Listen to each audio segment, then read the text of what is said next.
squared plus 8 squared. Is that right? Yeah. Okay. So you got a lot of pieces. You've got all the pieces of the outermost triangle. Now you want to relate it to the inner triangle.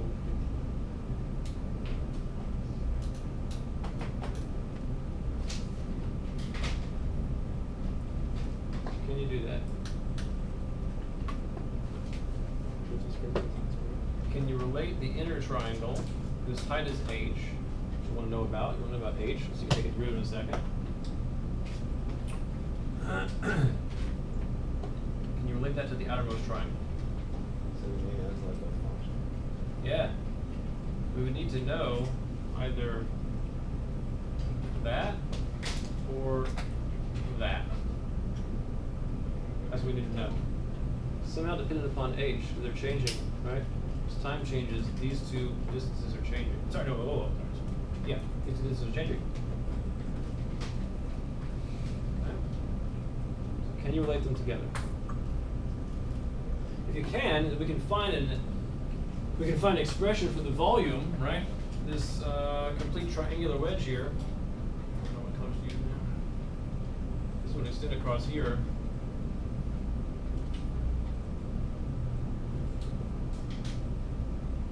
I missed the bottom one second.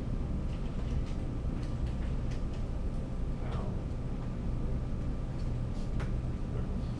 This one would extend across here, and it would create a slab that you could then get the volume of. The question is, what are you going to do with these two pieces? You need one of them somehow. And it's going to have an h in it somehow.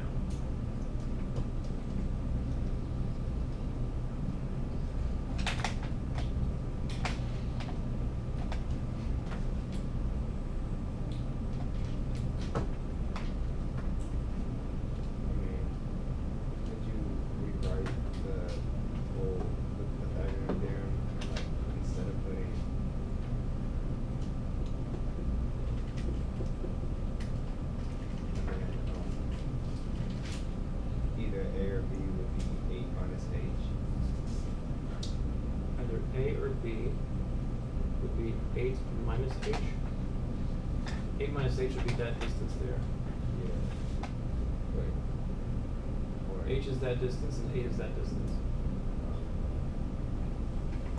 That's fixed at 8. That length is fixed at 50. The hypotenuse of the outer triangle is fixed at that value. We're calling this h the arbitrary height.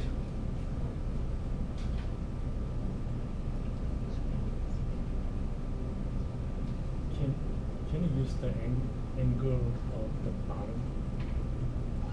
Angle of the bottom? Yeah. Okay.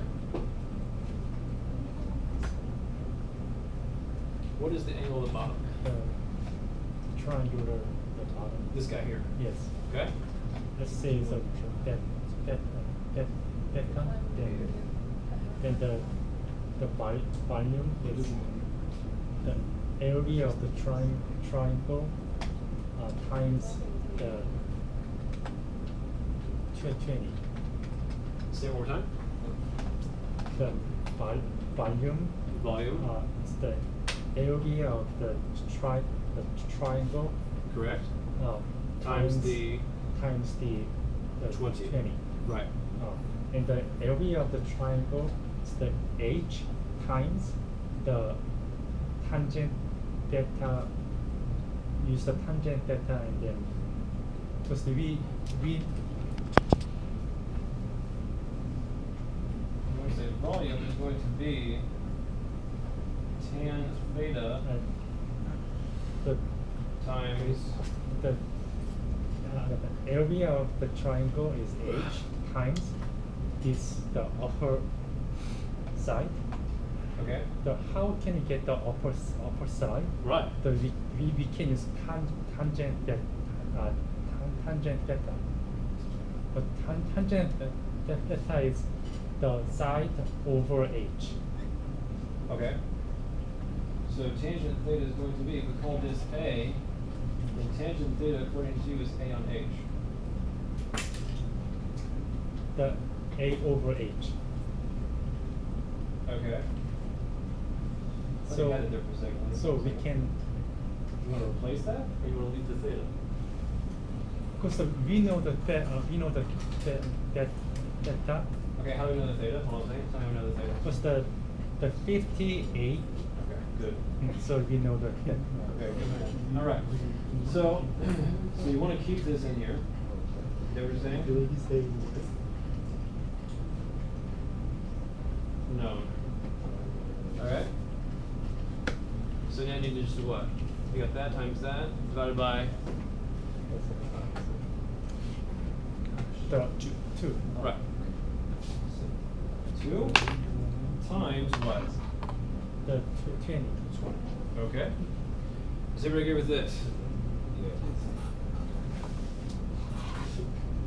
So this angle down here, you can figure out from the fact that you know the 50 and the 8, you can discover what this angle is.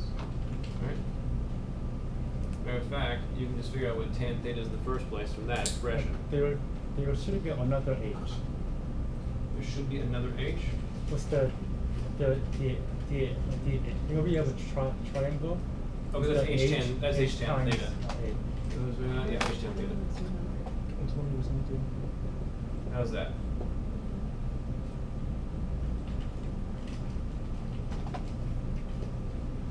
Is that better? So this, we might call if you stood upright, the height A here is going to be H tan theta. Equals H tan theta. Tan theta for both of these triangles is exactly the same. It's going to be 50 on 8.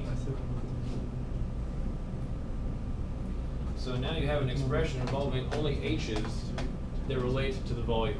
So now volume is going to be h squared on 2 times 50 over 8 times 20. Now this does not take into account the upper rectangular slab. That's the one flaw in this problem right now.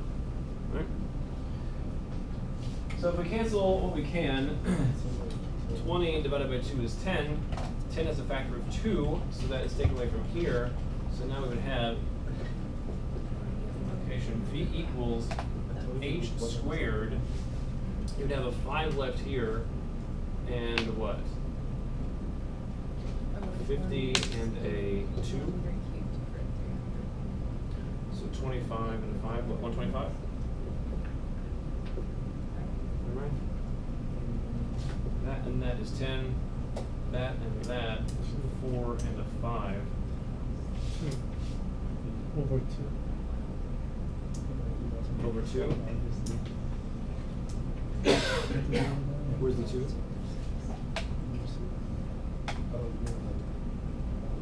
This and this.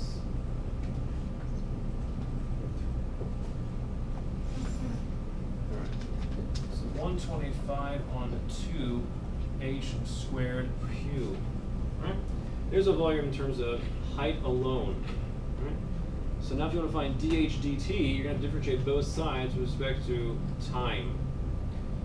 So d dt applied to this expression is going to be the known dv dt equals, you bring down the 2, the 2's cancel, you get 125 and an h, but the h is going to be inside times the dh dt.